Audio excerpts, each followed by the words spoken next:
Welcome to The Buzz. We're going to have some fun, hear things you'll never hear anywhere else, and learn how to take 1 hour off your marathon PR. That may be an exaggeration, but I am Buzz Burrell, and we're going to have real conversations with the people who help define this amazing sport of running, which often feels like more than just a sport. So send me your questions and comments to buzz@ultrasignup.com so we can do this together. This is a production of Ultra Sign Up. Thank you for joining me.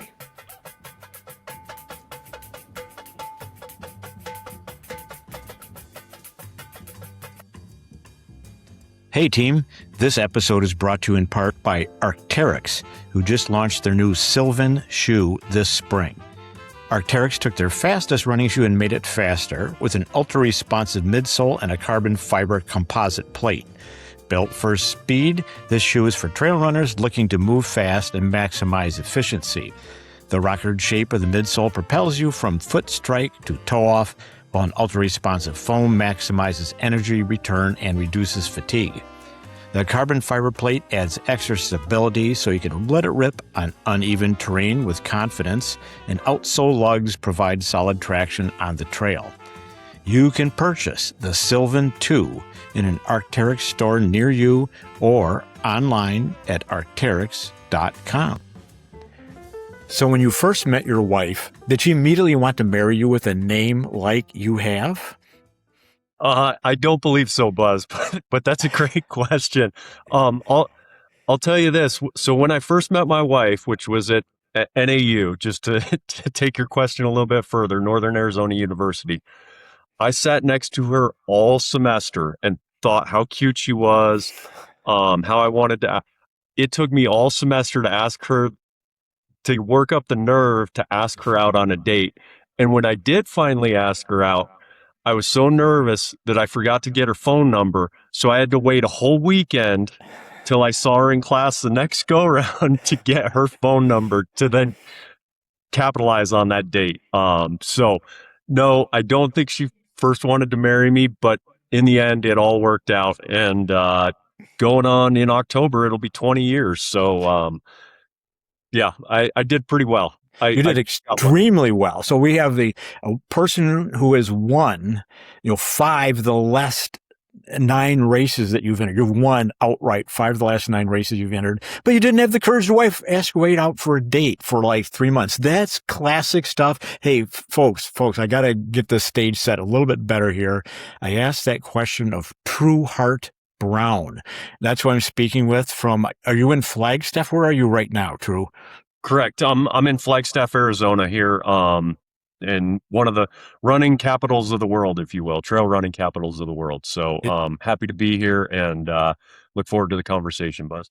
Excellent. Thanks very much. So we're going to hear your story. You have an amazing story about the Western States 100. And that has to do with wildfire, which is a big thing. We're going to get into that. But first, a little more context. You're an amazing runner. I mean, hello. Pardon me, hadn't quite heard of you that much.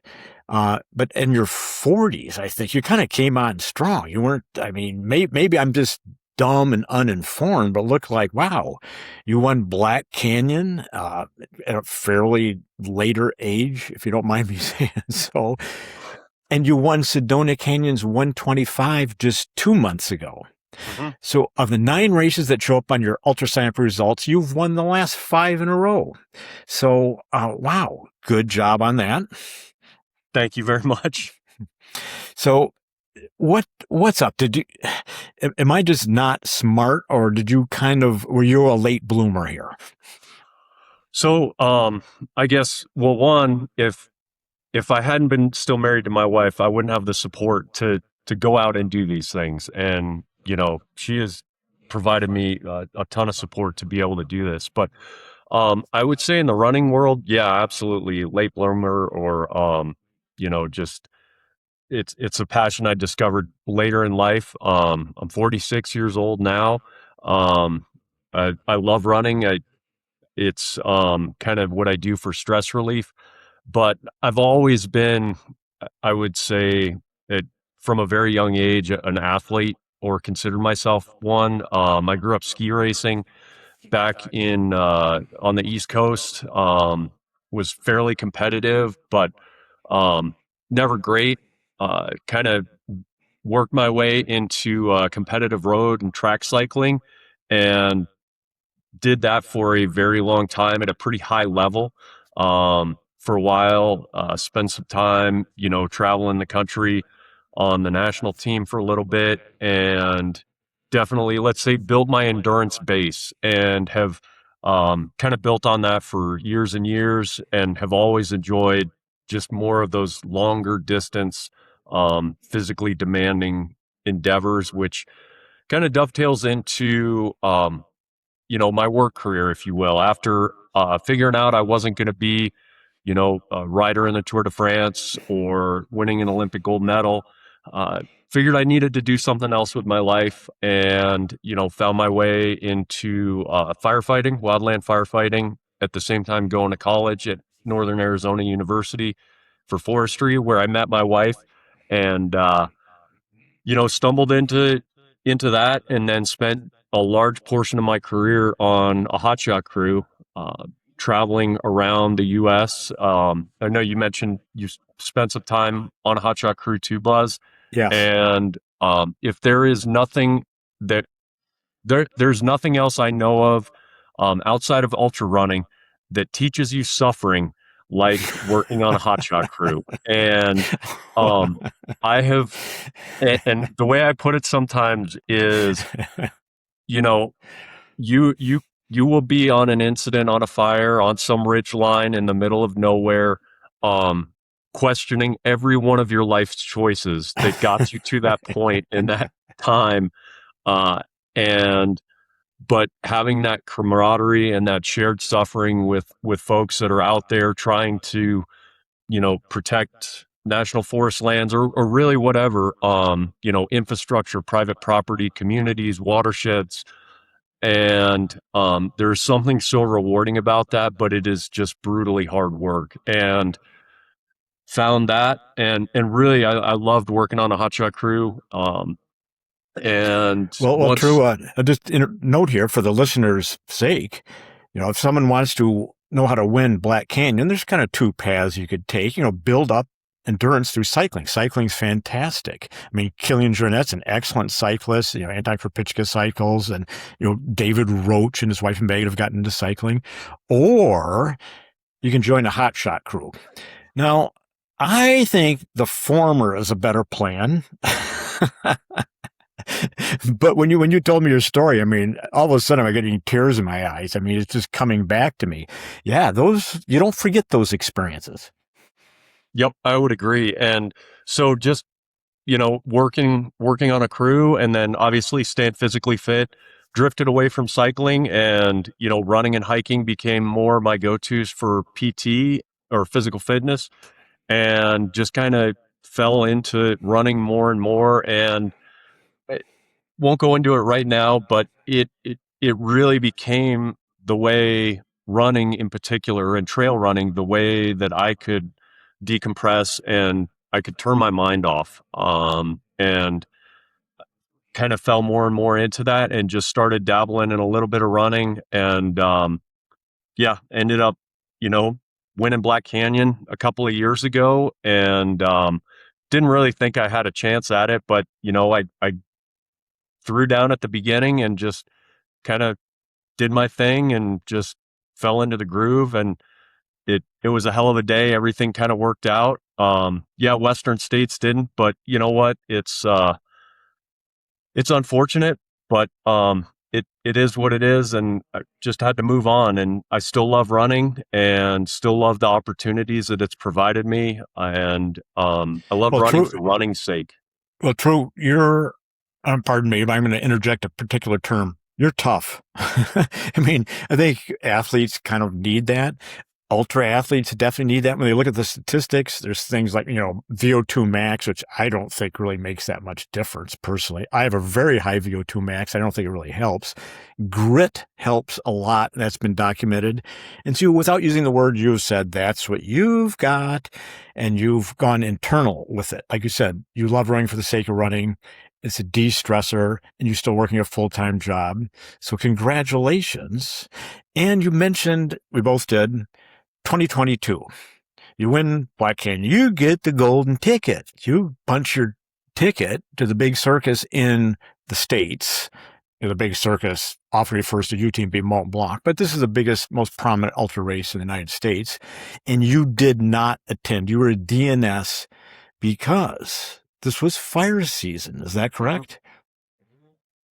Yep. So fire season, and at the time I was the fire management officer on the Flagstaff Ranger District here on the Coconino, and we had a couple of, well, we had one really large, significant fire, the tunnel fire, earlier in the season, and then, which, to put it mildly, put a pretty significant impact on getting ready for Western States, training for it. And that is one thing I like to be as prepared as I can going into the races that I have done. And then kind of came out of that incident, obviously pretty impactful to the community. And then we had another very significant wildfire in Flagstaff, the pipeline fire, which, again, pretty devastating incident to the same communities, and then additionally to the San Francisco peaks. And with that fire going on, I couldn't in my right mind step away from my position here on the forest, on the district, to go and run a race. I wasn't in the right mindset, and my responsibilities here, I felt I needed to be here. And it was not an easy decision by any means. I probably was holding on to hope that I could still run the race for too long, but in the end, I had to just make that determination, and it was not easy by any means. And I still have a twinge of regret, but in regards to not getting to run the race, because in all likelihood, I probably never will again, just based on the numbers, and which is okay. And somebody else got the opportunity to run, which I think is really cool. But there's other races and other opportunities. And again, I felt I was of better use here. Well, let's put this into context, because at age 46, as you said, you got, 4 decades of really fun outdoor activities ahead of you, probably. And yet you're not going to earn another golden ticket spot at age 46. Pardon me. It's gotten a little too competitive for that. So, well said. I like this. And some people don't, DNS at states because they get injured. I mean, injuries, they train themselves into the ground. So the number of people get hurt are quite significant, but you DNS'd because you had another job that was more important than the race. It's like, whoa, I'm just kind of calling that out. That's important to hear. No, and I appreciate that. And it don't get me wrong. I mean, the level and the importance of Western States, it can't be understated. I mean, it is the biggest 100-mile race in the country, the oldest. I mean, and it is, I would love to run it. And I have just so much respect for, the folks that put everything on the line to be able to toe the line that at 5:00 out of Olympic Valley on those mornings. But, it's just, yeah, you're right. The likelihood of me getting another golden ticket, just looking at the speed of Black Canyon and the times, it's amazing how fast folks are throwing down at all the golden ticket races. And but I still push myself as much as I can to be ready for the races I do get to run, and recognizing too, my skills are leaning more towards some of the longer distance stuff and kind of grinding it out a little bit more. But like I said, I still enjoy running and competing when I can, and getting the most out of myself, but also keeping it in perspective of what I need to do for my family, and then also for my position here and taking care of the land. Right. You're not a professional runner, which I think a lot of our listeners respect. You work for a living, and you do good work for a living, and you have a family. So I think most of our listeners are probably not professional runners, and they appreciate what you just said. And regarding what you've been saying, what we've both been saying, wow, this brings up this huge topic, doesn't it? Wildfire. It's a big deal. It impacted you, impacts our entire sport. And I don't think everyone's quite accepted what the heck is going on around here. This is not wow, there was a fire. No, now there are fires. They take place every year, all over, any time of the year. And we'll get into this, but they're costing us possibly $1 trillion per year, and it's affecting our health and our sport. So, wow, I'm kind of excited about this topic, even though it's a serious topic. No, it's you're absolutely right. It's affecting, our sport, our lives, our health, and it is not going away. And folks need to understand that fire, particularly in the western U.S. and really in large portions, even in the eastern part of the country, and really across the world, is becoming more and more problematic for a multitude of reasons. But fire is a part of, particularly in the western U.S., and I'll speak more so of the Southwest. Fire is a part of this landscape, and these ecosystems have adapted, evolved with fire moving across the landscape at fairly frequent intervals. And we are now in a situation where fire has been excluded from a lot of places for a long time. And we see some very unnatural buildups of hazardous fuels across the landscape. And that coupled with, more growth in the urban interface. Additionally, with varying climatic patterns, we are seeing more and more problematic fires, because when all those things come into alignment, where we get some very problematic fire growth days or weather patterns, changing climatic conditions, additionally with those hazardous fuels buildup, and then not to mention the urban interface spreading into the wildland, we get more and more problematic fires. And it is something that is a challenge on every front. And it's something that collectively, there is no simple answer to this. It is a multi-level, long duration process that we're going to have to all look at to move forward. And it's not just something the government's going to be able to handle. It's not just something, the federal government, Right. state. It is there's a personal ownership and personal accountability piece that people need to recognize when it comes to dealing with wildfire and living with wildfire. We'll get into what we can do about it Yep. in a minute here. So thanks for noting the scope of this. I'll throw out a few little notes. Just today, which is July 24th, the Colorado Sun, state of Colorado, reported that in this state alone, we will spend $250 million on wildfire this year, and when budget cuts are coming up. The Eden and Palisades fires in LA last year cost $75 billion just in insured losses. And the Marshall Fire outside of Boulder cost $2 billion and 1,084 homes were destroyed. I mean, it's like, this is, pardon me for putting the numbers out there, but people have to get serious about it.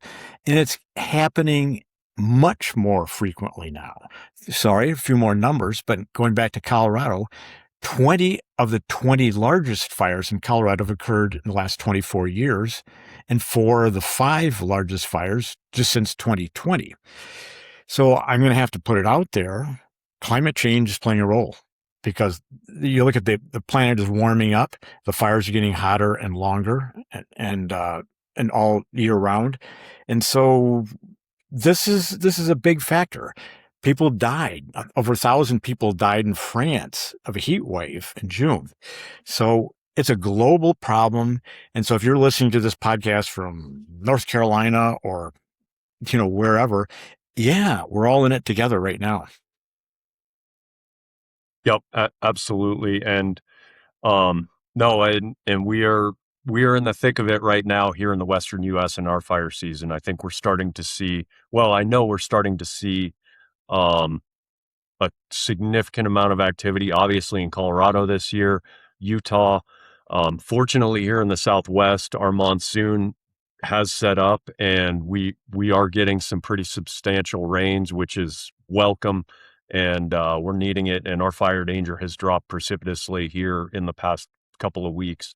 But looking at the Pacific Northwest, Northern California, parts of Idaho, the rest of the country, as I mentioned, Colorado, Utah, is we're going to be in it collectively for the next little bit, not to mention what's going on up in Canada and then areas like Minnesota right now, which, folks don't think have wildfires all the time, but we're seeing it this year. And it's, again, just part of the way these ecosystems have adapted, and all those things coming together contributes to these pretty significant fire growth days.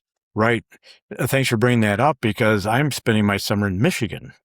I'm right on. If I turned the camera around, we could see water.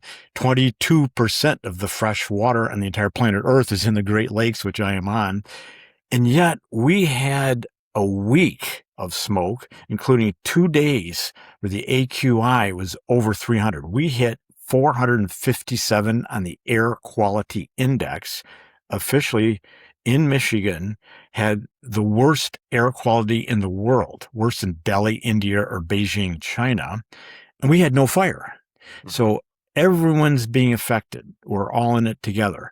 And just to put a perspective on this, races are being canceled. Hard Rock 100 went off, but the nearby Uray 100 was canceled.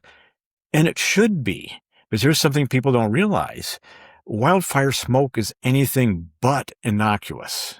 We think, oh, well, it's natural. Maybe, but there's also plastics and other things in it. But that particulate matter size will go right into your lungs, and even it can go into your bloodstream. So I'm just, yo, everybody, don't take wildfire smoke lightly. Stanford researchers noted that an AQI of 300 or above for a day is the same as smoking 7 to 11 cigarettes, which nobody's going to do, I don't think. So that's just a health comparison and a health warning, I think. No, and you're absolutely right. The smoke impacts from some of these large fires is just tremendous. I mean, to folks, not just in the nearby adjacent communities, but to, folks, hundreds, if not thousands of miles away from where these wildfires are burning. And that PM 2.5 size material that gets lofted up in just tremendous quantities. I mean, the actual tonnage that is generated, and it's hundreds of thousands, millions of tons of this fine material that then gets into folks' airways is pretty impactful. And at those levels, it is a challenge. And I would say, Buzz, just to kind of go, I don't want to say full circle, but partway around. And that's something we're always trying to balance when we're implementing our prescribed fire projects and some of our indirect confinement strategy fires, i.e. putting fire on the landscape on our terms, trying to mitigate and manage some of those smoke impacts, because, if we can, carry out these projects with, that lighter, more frequent smoke, it is, been documented that it is less harmful, and it is trying to be as proactive as we can while also trying to mitigate those smoke impacts to the public, because it is a challenge. And that smoke management piece, particularly in the implementation of those projects, is one of our big challenges. And right. And you get a little public pushback on that. So let's flesh that out so our listeners don't do any pushback when it comes around to their neighborhood. You mentioned earlier in our conversation that we had this attitude for decades of put out fires. Fire's bad. And then you notice, well, actually, it's a natural part of the landscape. And indeed, you didn't mention, but the Native Americans did this all the time. They absolutely did burns at certain times of the year in certain places. And then you kept the fuel reasonable, and your bigger trees developed a thicker bark and burned out the understory. But now with that decades of suppression, there's a lot of fuel. And you and I, from being on that hotshot cruise, know if there's fuel and there's conditions, you're not going to put out that fire. It's just not happening. You're going to, pardon me, True, because you're the expert, but you're going to turn around and run, because that's your best plan if the conditions are there and the fuel is there. And so the prescribed burn, that's the term often used, reduces that, creates some fire lines. And so when a natural fire comes up, it doesn't burn as extensively or as hot. Absolutely. And, just to highlight that a little bit more, here in northern Arizona in the ponderosa pine ecosystem, it's been documented, tons of research done that really the fire return interval, so the time that historically from lightning caused fire, that fire would be able to burn or reburn an area on the landscape at a single point on the landscape would be anywhere between every 2 to 15 years. So when you think about that, your property, if somebody, we've got a small little parcel of land here in town that historically my lot here in town would burn every 2 to 15 years. And when you think about how long fire has been excluded now, let's say 150 years of suppression efforts, going back to historical logging, and that's 10 basically fire return intervals that have been missed across a lot of this landscape and the accumulation of fuels. And there is a point, as you well know, where when conditions align, and there's enough fuel on the ground, there aren't enough hotshot crews, helicopters, air tankers, or bulldozers that are going to stop some of these fires. And the best suppression tool that we can have in front of a fast moving wildfire is a recent prescribed fire. And that's what is a challenge, because we need to implement those projects, right next to communities and infrastructure and watersheds in order to, one, provide that community protection, but then also provide those long-term watershed protections for, the entire Western U.S. because of the impacts that some of these fires have and the really detrimental impacts that a catastrophic wildfire can have. Yep. Well, I'll give the example again, going back to the Marshall Fire, December 30th. That was the middle of winter. There was no forest. It was grasslands, right? Mm-hmm. Middle of winter, grasslands from my backyard. I mean, the wind was blowing away, so I was really lucky, actually 90 degrees, but I watched this fire cross I-36, a 4-lane expressway, cross it and burn 1,084 homes in Louisville in 6 hours. And like you said, you're not digging trench. I mean, it's just not. And so, listeners, I'm sorry, I'm going to do a little editorial here. As True just said, if there's a prescribed burn in your area, support it. Don't complain. And I'm going to take that a step further. If your local agency or municipality passes hardening regulations about, clearing brush around your house, don't complain.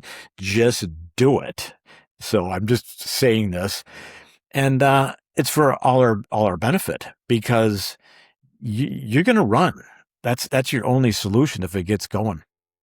Yep. There are fires where, as I said, there aren't enough resources, and there aren't resources that are capable of stopping these fires, where all we can do is get people out of the way and till conditions improve, and then we may have some opportunities. But the best case is having a recent prescribed fire in front of these events. And I will say it's, to boil it down into just simplistic terms, it's not if, it's when. And folks need to realize that it's not if, it's when. And the more proactive fire that we can have on the ground on our terms, the better off we're all going to be, because it's again, it's a little bit, I don't want to sound, flippant, but it's not a fire problem we have. It's a lack of fire problem we have in a lot of areas where Hmm. we need more fire, more Hmm.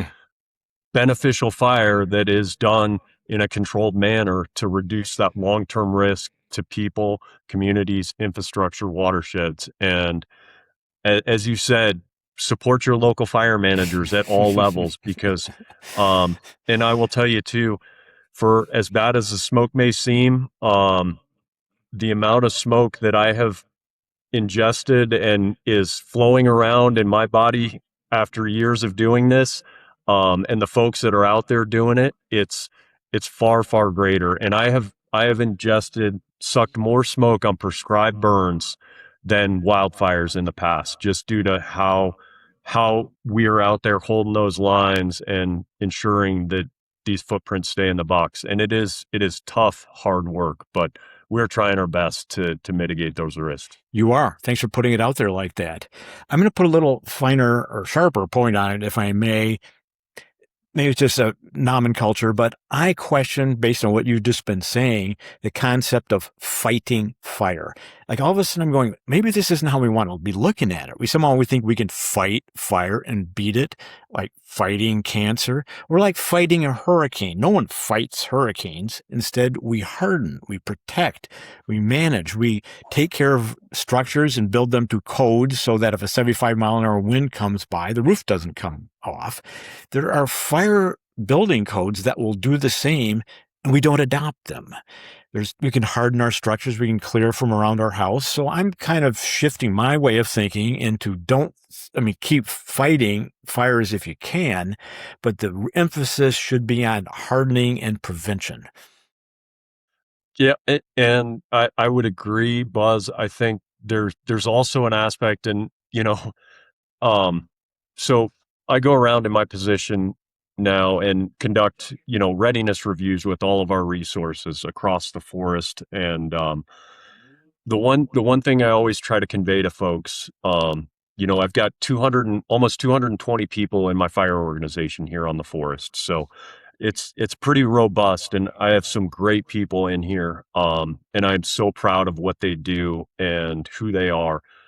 The one thing I always try to convey is that yes, their position descriptions may say wildland firefighters, but they're wildland fire managers, and they are land managers as well too, because again, wildfire is part of the landscape, and it is a management aspect of it. And being stewards of the land, we need to manage fire appropriately across the landscape. And sometimes that's stomping these fires out as quickly and efficiently as possible.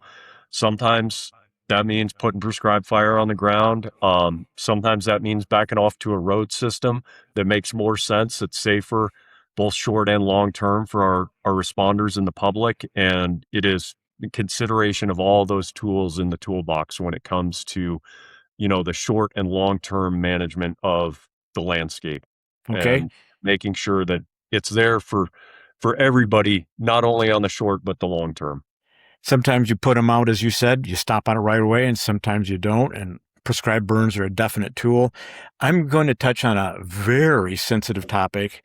You can handle it however you want, but this is sort of personal to me because I'm familiar with Knowles Canyon in western Colorado. I've run the length of it 3 times, and I was shocked to hear 3 professional firefighters died in Knowles Canyon in late June. And these are brave, talented, good people.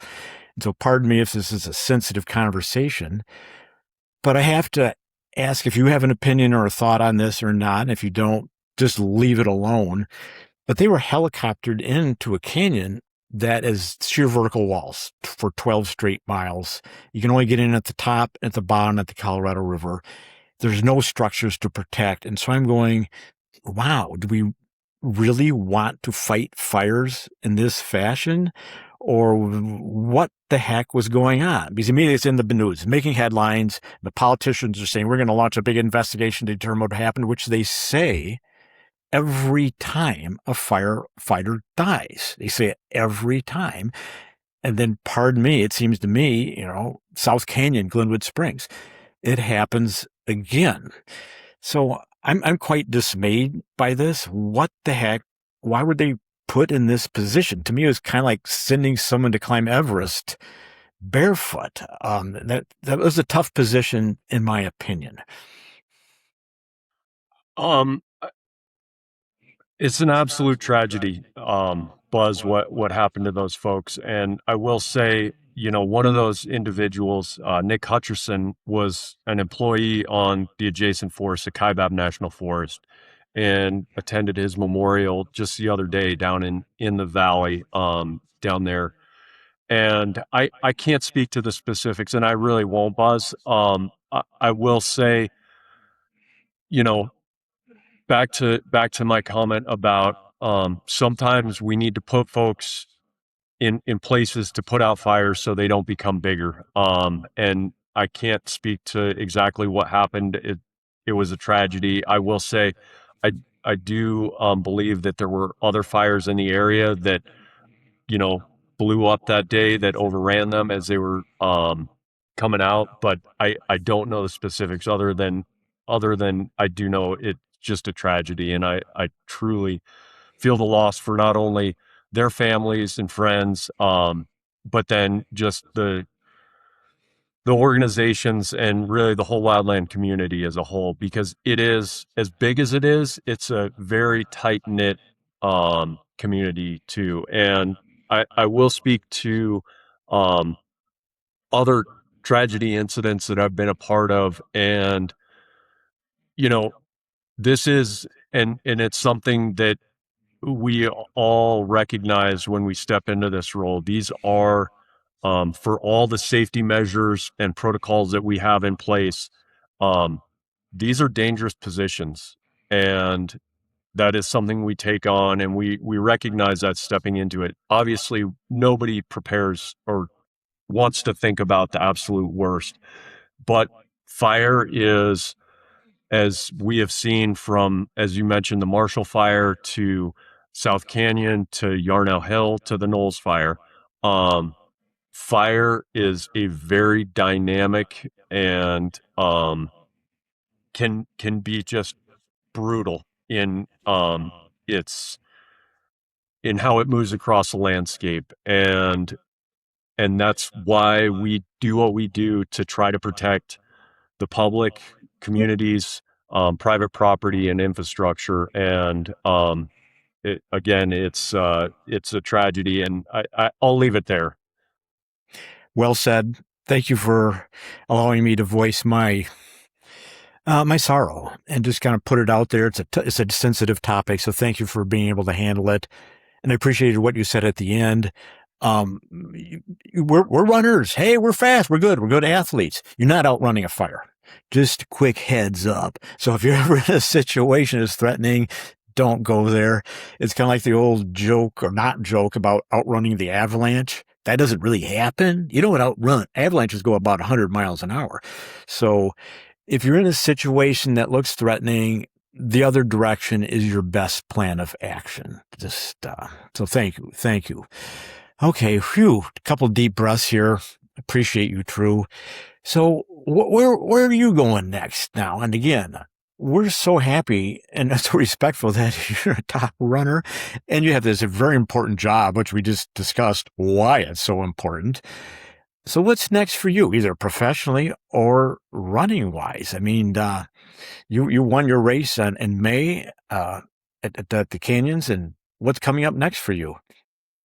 So I guess race wise, the only thing that's on the calendar officially right now is Coconino next year, and got an entry in there, and really kind of, I would say, trying to wrap my head around what that's going to look like. I've had a lot of people. I Let's just say I needed to have a pretty good conversation with my wife before throwing my name in the hat for that one. But a lot of people have stepped up to help crew and pace and run Flagstaff here. I don't know if folks have been to run Flagstaff but if you ever get the chance and you're coming through Flagstaff, it is an awesome running store, huge community supporter, and I would say the hub of the Flagstaff running community, and it's pretty cool.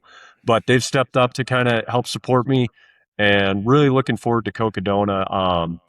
And that was part of my. I don't get a chance to race a whole lot, as you know, I don't have that many races, but I do like to race on some of my home turf, if you will. And that was one of the goals with the Sedona Canyons, the 125, is the majority of the course was on the Coconino. So it was kind of like running a home race. And that's kind of like with Coconino, being able to run home, if you will, and then run a lot of it on ground that I know very well, both, you know, here locally on the Coconino, but then places I've also fought fire too. I mean, all across the Bradshaws, have spent, going back to that regretting life's choices Buzz comment. I've had a lot of miserable days fighting fire, somewhere along the course, and it's a beautiful course, but looking forward to seeing it in a different light. So running wise, that's what I've got coming up. But then just, you know, work wise, it's,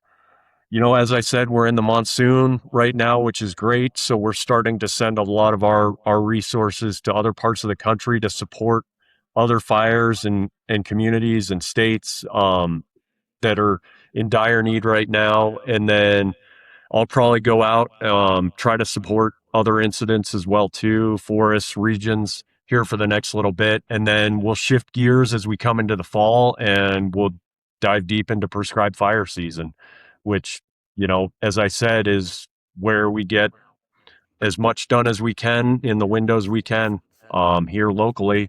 And then we'll shift gears into the winter when we'll look at mechanical treatments. Well, this is great. So, I mean, Coconino, this is kind of a long race. You were hinting at that when we opened the conversation, weren't you? You're kind of gravitating toward the grind that suits your mentality. And yeah, this is really long. And so when everyone's out there just, you know, kind of hating life and going, wow, this is really hard, you're looking around going, hey, this is nice. Isn't that hard? Well, I think it's all in your perspective. And again, it's not hating it or anything like that. I think it's just kind of getting comfortable with that pain and just trying to take it all in and enjoy it while you can, because I think whether, as you said, I've still got quite a bit of time left to run. There will be a point when all of us can't run anymore or move, and we just got to enjoy every step we can take, and, you know, keep it all in perspective, because one day we won't be able to, and it'll all be just a distant memory. So making the most of it while you can. Thank you so much. That's a fantastic attitude. You're doing great work in the world. You're an accomplished runner, and your perspective is the highlight of this conversation. Thanks very much, Drew. No, I appreciate the time, Buzz. And no, it's been a great conversation, and yeah, more to come for sure. But no, just doing my thing, and I appreciate you reaching out and the time today. Thank you for joining me. I feel like I'm with all my friends. This is Buzz Burrell, and I'll be back 2 weeks from today, delivering more thoughts you've probably never heard before. This podcast is a production of Ultra Sign Up and releases every other Tuesday, alternating with The Trailhead with Zoe Rome and Brendan Leonard. If you've enjoyed this, please subscribe and click that button that says 5 stars, because that helps other people find this. Thank you.